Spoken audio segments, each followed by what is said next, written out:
बिस्मिल्लाहिर्रहमानिर्रहीम। अस्सलामुअलैकुम viewers, welcome to my channel. तो आज मैं आप लोगों के लिए टी टाइम ज़बरदस्त सा पोटैटो स्नैक की रेसिपी लेकर आई हूँ और बहुत ही टेस्टी ये स्नैक बनकर तैयार होते हैं। जब दिल चाहे आप इसे शाम को खा सकते हैं, बनाकर आप इसे स्टोर करके भी रख सकते हैं और बहुत डिफरेंट सा यूनिक सा इसका टेस्ट है। दिखने में ये फ्रेंच फ्राइज से भी बहुत ही मुख्तलिफ है और टेस्ट में लाजवाब है। रेसिपी को ट्राई ज़रूर कीजिएगा, चैनल पर नए सब्सक्राइब कर लें।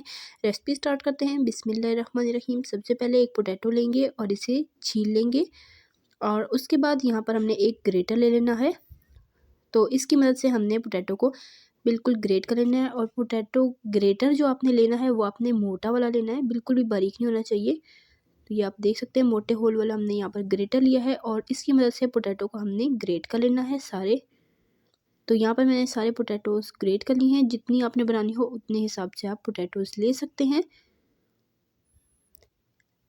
तो ये देखें, यहाँ पर मैंने सारे आलूओं को अच्छे से ग्रेट कर लिया है। अब नेक्स्ट स्टेप की तरफ चलते हैं और ये देखिए ग्रेटर मोटा होना चाहिए, इतने इसमें ये पोटैटो की स्ट्रिप्स बननी चाहिए। तो यहाँ पर एक बोल ले लेंगे और इसमें हमने ये पोटैटोज शामिल कर देने हैं और इसमें हम पानी शामिल करेंगे और इसे अच्छे से मसल कर धो लेंगे ताकि जो आलूओं के ऊपर स्टार्च लगा होता है वो उतर जाए। तो 2 से 3 बार आपने साफ़ पानी से इसे अच्छे से मसल कर धोना है। तो पोटैटो का जो स्टार्च है वो हमने ज़रूर रिमूव करना है।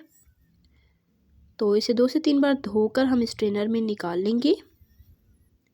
ये देखिए मैंने इसे स्ट्रेनर में निकाल लिया है। अब नेक्स्ट स्टेप की तरफ चलते हैं। इसके लिए एक पैन में हमने पानी को अच्छे से बॉयल कर लेना है और उसमें इसको डालकर 1 से 2 मिनट के लिए हमने पकाना है। ज़्यादा ओवर कुक नहीं करना, बस हल्का सा आलू को सॉफ्ट होने तक हमने कुक करना है, सिर्फ 1 से 2 मिनट के लिए।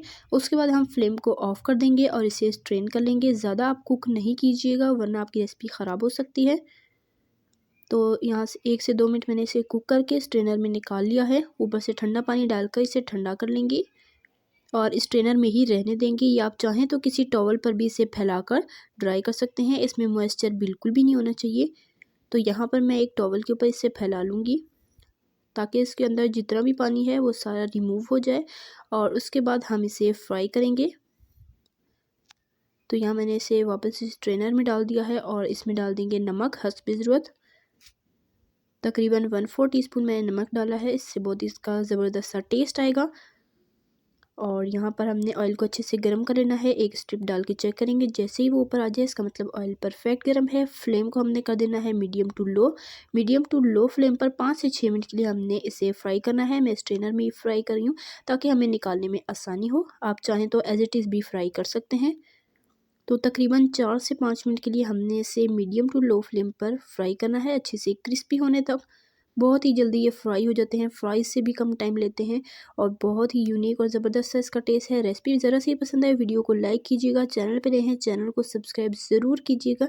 इससे हमारी हौसला अफजाई होती है, हमें पता चलता है कि हम कैसा काम कर रहे हैं।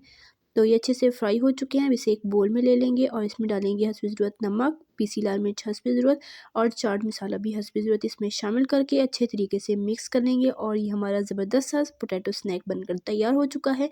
जब भी आपको भूख लगे, कुछ डिफरेंट सा खाने का मन चाहे, तो आप ये crispy tea time potato snack try कर सकते हैं। बहुत ही डिफरेंट और यूनिक सा इसका टेस्ट है और बनाना भी निहायत आसान है। चैनल पे नए हैं चैनल को सब्सक्राइब कर लें, इससे हमारी हौसला अफजाई होती है, हमें पता चलता है कि हम कैसा काम कर रहे हैं। तो इसी तरह की टेस्टी यम्मी रेसिपीज़ के लिए, सिंपल इजी रेसिपीज़ के लिए, चाइनीज़ रेसिपीज़ के लिए, बेकिंग रेसिपीज़ के लिए, डिज़र्ट रेसिपीज़ के लिए, रमज़ान स्पेशल रेसिपीज़ के लिए, पोटैटो रेसिपीज़ के लिए, स्नैक्स रेसिपीज़ के लिए, बीफ रेसिपीज़ के लिए, पुलाव रेसिपीज़ के लिए मेरे चैनल को सब्सक्राइब करें।